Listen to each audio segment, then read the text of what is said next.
श्रीमद् भागवत पुराण प्रथम स्कंद 13वां अध्याय। सूत जी कहते हैं, विदुर जी तीर्थ यात्रा में महर्षि मैत्रेय से आत्मा का ज्ञान प्राप्त करके हस्तिनापुर लौट आए। उन्हें जो कुछ जानने की इच्छा थी वे पूर्ण हो गई थी। विदुर जी ने मैत्रेय ऋषि से जितने प्रश्न किए थे उनका उत्तर सुनने के पहले ही श्री कृष्ण के में अनन्य भक्ति हो जाने के कारण वे उत्तर सुनने से उपराम हो गए। शौनक जी अपने चाचा विदुर जी को आया देख धर्मराज राज युधिष्ठिर अपने चारों भाई धृतराष्ट्र, युयुत्सु, संजय, कृपाचार्य, कुंती, गांधारी, द्रौपदी, सुभद्रा, उत्तरा, कृपी तथा पांडव परिवार के अन्य सभी नर नारी और अपने पुत्रों सहित दूसरी स्त्रियां सबके सब बड़ी प्रसन्नता से मानो मृत शरीर में प्राण आ गए हो ऐसा अनुभव करते हुए उनकी अगवानी के लिए सामने गए। यथायोग आलिंगन और प्रणाम आदि द्वारा सब उनसे मिले और विरह जनित उत्कट से कातर होकर सबने प्रेम के आंसू बहाए। युधिष्ठिर ने आसन पर बैठकर उनका यथोचित सत्कार किया। जब वह भोजन एवं विश्राम करके सुखपूर्वक आसन पर बैठे थे तब युधिष्ठिर ने विनय से झुककर सबके सामने ही उनसे कहा। युधिष्ठिर ने कहा, चाचा जी जैसे पक्षी अपने अंडों को पंखों की छाया के नीचे रखकर उन्हें सेते और बढ़ाती हैं, वैसे ही आपने अत्यंत वात्सल्य से अपने कर कमलों की छाया में हम लोगों को पाला पोसा है। बार बार आपने हमें और हमारी माता को विषदान और लक्षागृह दाह आदि विपत्तियों से बचाया है। क्या आप कभी हम लोगों को भी याद करते हैं? आपने पृथ्वी पर विचरण करते समय किस वृत्ति से जीवन निर्वाह किया? आपने पृथ्वी पर किन किन तीर्थों और मुख्य क्षेत्रों का सेवन किया? प्रभु, आप जैसे भगवान के प्यारे भक्त स्वयं ही तीर्थ रूप होते हैं। आप लोग अपने हृदय में विराजमान भगवान के द्वारा तीर्थों को भी महातीर्थ बनाते हुए विचरण करते हैं। चाचा जी, आप तीर्थ यात्रा करते हुए द्वारका भी अवश्य गए होंगे। वहाँ हमारे सुहृद एवं भाई बंधु यादव, जिनके एकमात्र आराध्य देव श्री कृष्ण हैं, अपनी नगरी में सुख से तो है ना? आपने यदि जाकर देखा नहीं होगा तो सुना तो अवश्य होगा। युधिष्ठिर के इस प्रकार प्रश्न पूछने पर विदुर जी ने तीर्थों और यदुवंशियों के संबंध में जो कुछ देखा, सुना और अनुभव किया था सब क्रम से बता दिया। केवल यदुवंशियों के विनाश की बात नहीं की। करुणा हृदय विदुर जी पांडवों को दुखी नहीं देख सकते थे, इसलिए उन्होंने ये अप्रिय और असहनीय घटना पांडवों को नहीं सुनाई, क्योंकि वह तो स्वयं ही प्रकट होने वाली थी। पांडव विदुर जी का देवता के समान सेवा सत्कार करते थे। वे कुछ दिनों तक अपने बड़े भाई धृतराष्ट्र के कल्याण कामना से सब लोगों को प्रसन्न करते हुए सुखपूर्वक हस्तिनापुर में ही रहे। विदुर जी तो साक्षात धर्मराज थे। मांडव ऋषि के शाप से वे 100 वर्ष के लिए शूद्र बन गए थे।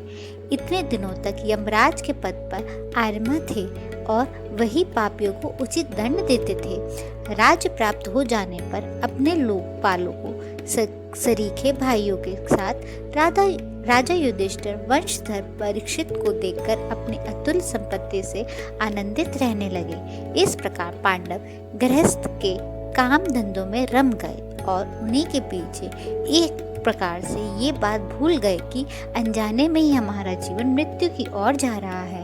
अब देखते देखते उनके सामने वे समय भी आ पहुंचा जिसे कोई टाल नहीं सकता था।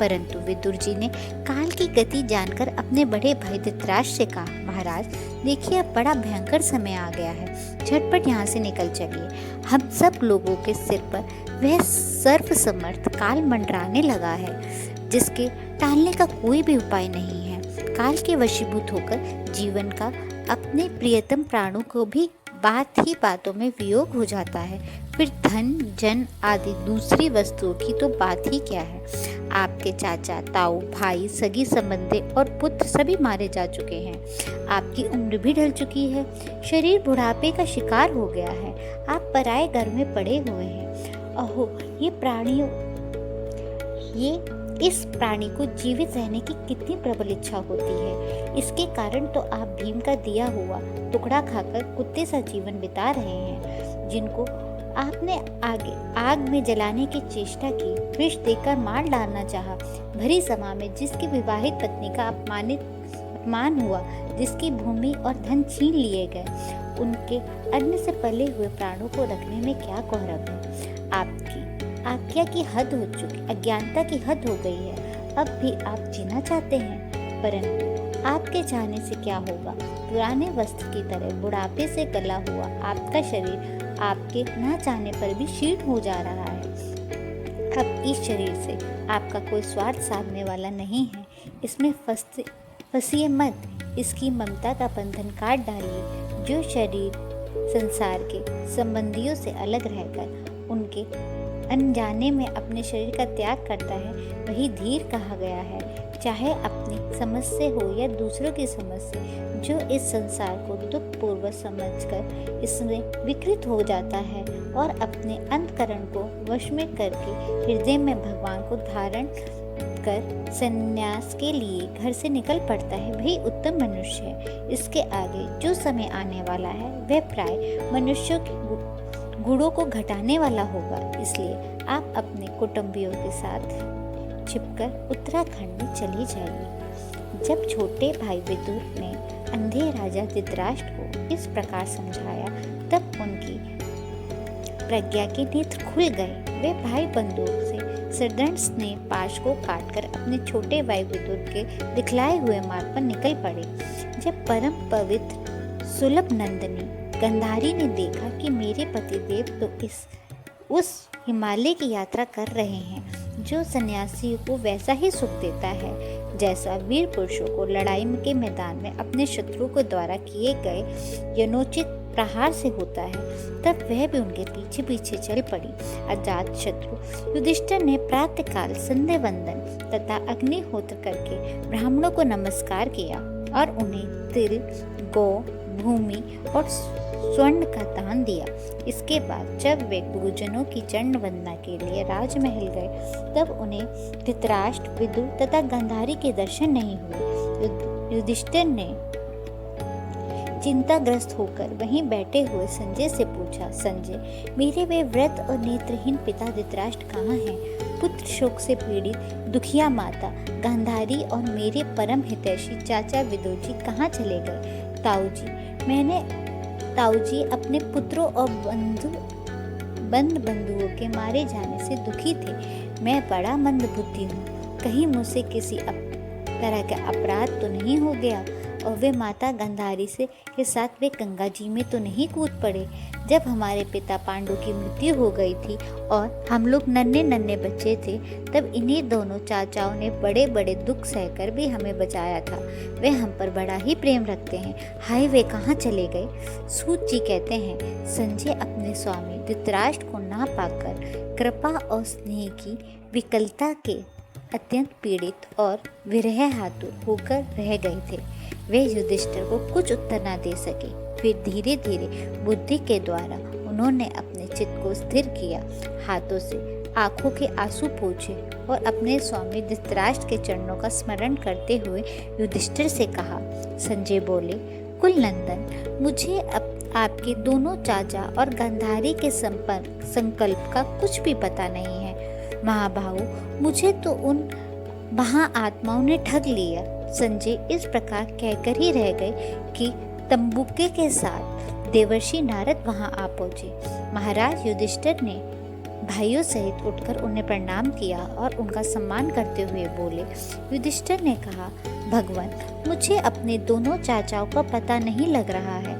न जाने वह दोनों और पुत्र शोक से व्याकुल तपस्वी माता गांधारी यहाँ से कहाँ चले गए। भगवान, अपार समुद्र में कर्णधार के समान आप ही हमारे पारदर्शक हैं।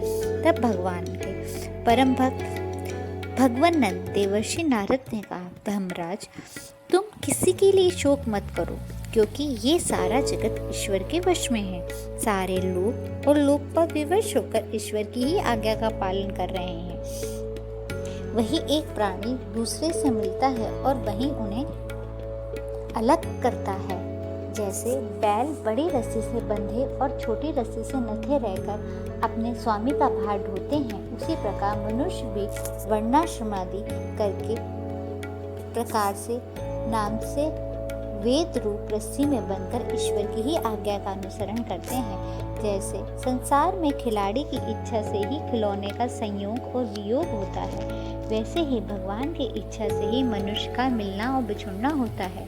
तुम लोगों को जीवन रूप से नित्य मानो या देह रूप से नियंत अथवा जड़ रूप से अनित्य और चेतन रूप से नित्य अथवा शुद्ध ब्रह्म रूप से नित्य अनित्य कुछ भी ना मानो। किसी भी अवस्था में मोहजन्य आस्कृति के अस्कृत हो वे शोक करके योग्य नहीं है। इसलिए धर्मराज, वे दीन दुखी चाचा चाची असहाय अवस्था में मेरे बिना कैसे रहेंगे? इस अज्ञानजन मन की विकलता को छोड़ दो। ये पांच भौतिक शरीर काल, कर्म और गुणों के वश में है। अजगर के मुंह से पड़े हुए पुरुष के समान ये पराधीन शरीर दूसरों की रक्षा ही क्या कर सकता है? हाथ वालों के बिना हाथ वाले, चार पैर वाले पशुओं के बिना पैर वाले, और उनमें भी बड़े छोटे जीव एक दूसरे का आहार होते हैं। इस प्रकार एक जीव दूसरे जीव के जीवन का कारण हो रहा है। इस समस्त रूप से जीव के बाहर और भीतर वही एक स्वयं प्रकाश भगवान, जो संपूर्ण आत्माओं की आत्मा है, माया के द्वारा अनेकों प्रकार से प्रकट हो जा रहे हैं। तो केवल उन्हीं को देखो। महाराज, समस्त प्राणियों को जीवनदान देने वाले वे ही भगवान इस समय इस पृथ्वी पर देवद्रोही का नाश करने के लिए काल रूप में अवतरित हुए हैं। अब वे देवताओं का कार्य पूरा कर चुके हैं। थोड़ा सा काम और शेष है, उनके लिए वे रुके हुए हैं। जब तक वे प्रभु यहाँ हैं, तब तक तुम लोग भी उनकी प्रतीक्षा करते रहो। धर्मराज, हिमालय के दक्षिण भाग में जहाँ सप्त ऋषियों की प्रसन्नता के लिए गंगा जी ने अलग अलग 7 धाराओं के रूप में अपने को 7 विभागों में विभक्त कर दिया है, जैसे सप्त स्रोत कहते हैं, वहीं ऋषियों के आश्रम पर धृतराष्ट्र अपनी पत्नी गांधारी और विदुर के साथ गए हैं। वहाँ वे त्रिकाल स्नान और विधि पूर्वक अग्निहोत्र करते हैं। अब उनके चित्त में किसी प्रकार की कामना नहीं है। वे केवल जल पीकर शांत चित्त निवास करते हैं। आसन जीतकर प्राणों को वश में करके उन्होंने अपनी 6 इंद्रियों को वश में लौटा लिया है। भगवान की धारणा से उनके तमोगुण, रजोगुण और सतोगुण मल नष्ट हो चुके हैं। उन्होंने अहंकार को बुद्धि के साथ जोड़कर और उससे क्षेत्रज्ञ आत्मा में लीन करके उसे भी महाकाश में घटाकाश के समान सर्व घनाष्ट ब्रह्म में एक कर दिया है। उन्होंने अपने समस्त इंद्रियों और मन को रोककर समस्त विषयों को बाहर से ही लौटा लिया है और माया के गुणों से होने वाले परिणामों को सर्वथा मिटा दिया है। समस्त कर्मों का संन्यास करके वे इस समय ठूठ की तरह स्थिर होकर बैठे हुए हैं। अतः तुम उनके मार्ग में विग्रह रूप मत बनना। धर्मराज, आज से 5वें दिन वे अपने शरीर का त्याग कर देंगे और जलकर भस्म हो जाएंगे।